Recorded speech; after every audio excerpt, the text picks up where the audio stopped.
Պարոն Աբինյան, ես ուզում եի ընտրությունների արդյունքների հետ կապված երեք փաստորեն հայտնի դարձավ, որ այն տեղամասերում, որտեղ Բարգավաճ Հայաստանը, ում այսպես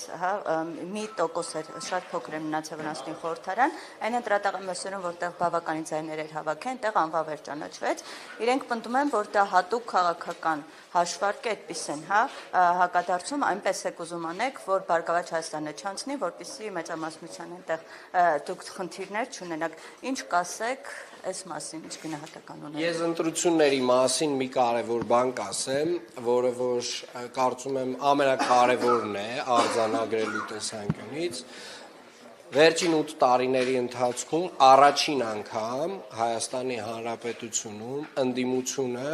փորձեց զբաղվել ընտրակեղծիքներով, համատարած ընտրակաշառք բաժանելով,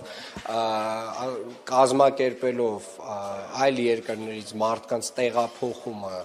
Հայաստանի Հանրապետություն քվեարկության նկատմամբ, նրան շահագրգռելով, վախեցնելով եւ նմանատիպ բաներով։ Ես շատ հստակ ուզում եմ արձանագրել, որ սա կարմիր գիծ էր, որը որ հատվեց ընդդիմության կողմից եւ շատ ուզում եմ հստակ նաեւ արձանագրել, որ սա ունենալու է շատ կոշտ հետևանքներ բոլորի համար եւ ընտրակաշառք բաժանողները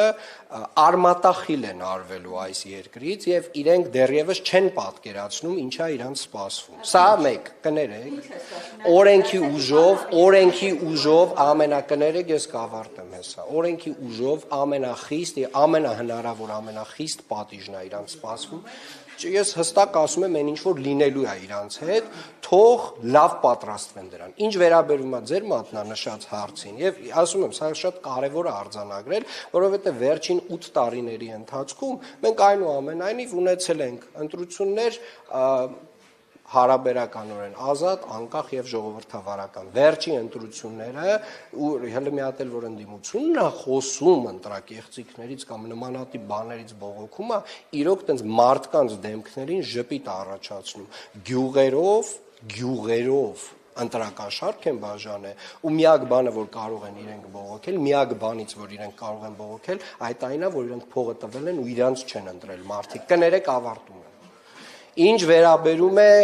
Ինչ վերաբերում է ձեր մատնանշած հարցին, ես միակ բանը որ գիտեմ, դա այն է, որ քաղաքացիական պայմանագիր կուսակցությունը ձեր ասած որոշման հետևանքով 1200-ից ավել ձայն է կորցնում, բայց անկեղծ եմ ասում, նույնիսկ այդ դետալները ինձ հետաքրքիր չեն, որովհետև մի կարմիր գիծ է հատվել, մի ռուբիկոն է հատվել ընդդիմության կողմից, որը որ այլ մոտեցման է բերելու իշխող կառավարող ուժի կողմից քաղաքական այլ մոտեցման է բերելու եւ մենք այլ որակի նոր մոդելի պետություն ենք դառնալու դրա հետևանքով։ Այ կտեսնեք շուտով։ Իսկ որ այդ վերահաշվը կամ այդ չեղարկման արդյունքում, որը ըստ էության կարող է վճռորոշ լինել Բարգավաճ Հայաստանի համար։ Անկեղծ եմ ասում, ինձ այնց մեկ է։ Բարգավաճ Հայաստանը կանցնի, չի անցնի, ընտրակաշառք բաժանող Բարգավաճ Հայաստանները, ուժեղ Հայաստանները, չգիտեմ, Հայաստան դաշինքները առհասարակ մեր քաղաքական կյանքում տեղ չպետք է ունենան, այդ տեսակ ուժերը առհասարակ չպետք է լինեն մեր քաղաքական դաշտում, ընտրակաշառք բաժանողը, ընտրակեղծարարությամբ զբաղվողը Հայաստանի Հանրապետությունից պետք է արմատախիլ արվի։ Սա է իմ քաղաքական դիրքորոշումը, մնացած դետալները բացարձակ հետաքրքիր չեն։ Նախկինում երբ որ կրկին ընդդիմությունը այն ժամանակ քաղաքացիական պայմանագիրը խոսում էր կրկին ընտրություններից, ես մոտավորապես հիշում եմ, որ պարոն Փաշինյանը ասում էր ամեն դեպքում գումարը բաժանվում է, բայց ընտրատեղամասում ընտրողի քվեով ձևավորվում են ընտրությունների արդյունքներ։ Եվ դա համարում էր ավելի շատ քաղաքացու նաև պատասխանատվության կամ նաև քաղաքացու պատասխանատվության տիրույթում գտնվող հարց։ Ինչու 8 տարիների ընթացքում ձեզ չհաջողվեց կամ չեք համարում ձախողում, որ դուք չկարողացաք այդ հարցը լուծել, որ այսօր հիմա ընտրությունները այս Ես ձեր գնահատականի հետ համաձայն չեմ, որովհետև եթե դա լիներ, այսինքն ընտրակաշարքով ձևավորվող ընտրությունների արդյունքով ձևավորվող քաղաքական դաշտը լիներ նորմա, Հայաստանի Հանրապետությունում 2018 թվականին չէր տեղի ունենա ժողովրդական հեղափոխություն։ Հեղափոխությունը տեղի է ունեցել մի պատճառով, որովհետև Հայաստանի Հանրապետությունում ընտրությունները կեղծվում էին ընտրակաշարքով, տարբեր մեթոդներով, եւ 2018 թվականից մինչ այսօր որևէ մեկը էականորեն չէր փորձել այդ ընտրակեղծարարության այս տեսակ ծավալը նույնպես իրականացնել։ Հիմա այդ փորձը կատարվել է, այդ Ռուբիկոնը անցել են, այդ կարմիր գիծը հատել են եւ իրանք պատժվելու են։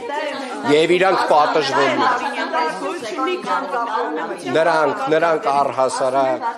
շատ բան են ասում։ Հայաստանի Հանրապետության քաղաքացիները շատ լավ գիտեն ինչ է տեղի ունեցել, շատ լավ գիտեն, նաեւ գիտեն այն մարդիկ, ովքեր այդ փողը վերցրել եւ գնացել ընտրել են քաղաքացիական պայմանագիր կուսակցությանը։ Նիսիայի տետրները գիտեն սոցիալապես անապահով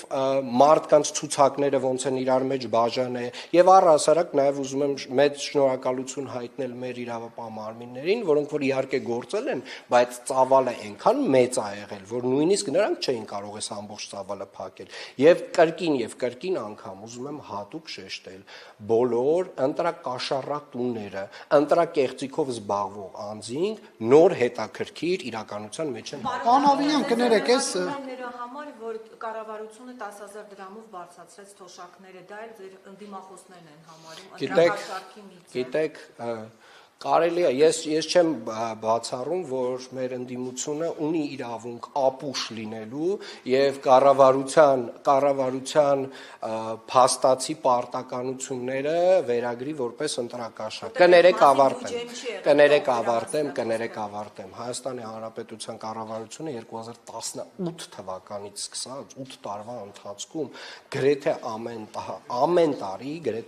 տարի անդրադարձել է թոշակների հարցին։ Ասեմ ավելին, հենց նոր ես բյուջեի զեկույց էի ներկայացնում, որտեղ որ խոսում է 2025 թվականին, 2025 թվականը նախընտրական տարի չէր, չէ՞, ժողովուրդ, 2025 թվականին իրականացրած աշխատավարձերի բարձրացման մասին մանկապարտեզներում, մեր մշակույթի տներում, մարզադպրոցներում, գրադարաններում, թանգարաններում, թատրոններում եւ այդպես շարունակ։ Եւ սա մեր պարտականությունն է։ Կներեք, սա մեր պարտականությունն է եւ իրականում Հայաստանի ասեմ ավելին 2025 թվականին Երևանի քաղաքապետարանի բոլոր աշխատակիցների, ենթակառույցների բոլոր աշխատակիցները, կանաչապատման, ԵԱՍՄ աշխատակիցները ունեցել են առողջապահական ապահովագրություն։ Դե հիմա կարան գնահատենք։ Դրանից առաջ ասել էր թոշակառուն ինչ պետք է անի, որ այդ 10,000 դրամով բարձրացնենք թոշակը, իսկ նախընտրական շրջանում բարձրացվեց, խոսքը սրա մասին է։ Ես գիտեմ մի բան, սա եղել է կառավարության հետևողական աշխատանքը, ամեն տարի է այս տեսակ աշխատանք իրականացվել եւ այս տեսակ աշխատանքը կոչվում է առհասարակ կառավարության լավ աշխատանք։ Պարոն Ավինյան, ձերս էմոցիոնալ ելույթը, որ պետք է բոլոր ընտրակեղծարարները, ենթադրյալ ընտրակեղծարարները, ես ասեմ, պատժվեն, հետաքրքիր է, իշխանությունները ինչ էին անում այս 2 ամսվա ընթացքում, երբ որ հակակոռուպցիոն կոմիտեն մեկ օրվա մեջ 4-5 վիդեո էր հրապարակում։ Ինչի համապատասխան քայլեր չձեռնարկվեցին այդ ուժերի հետ կապված համապատասխան որոշումներ ընդունել։ Ասեմ ինչի, գիտեք ինչի, որովհետև հետո էլ 5 տարի լացներ լինելու այդ ուժերի, որ մեզ ընտրապայքարից հանեցին։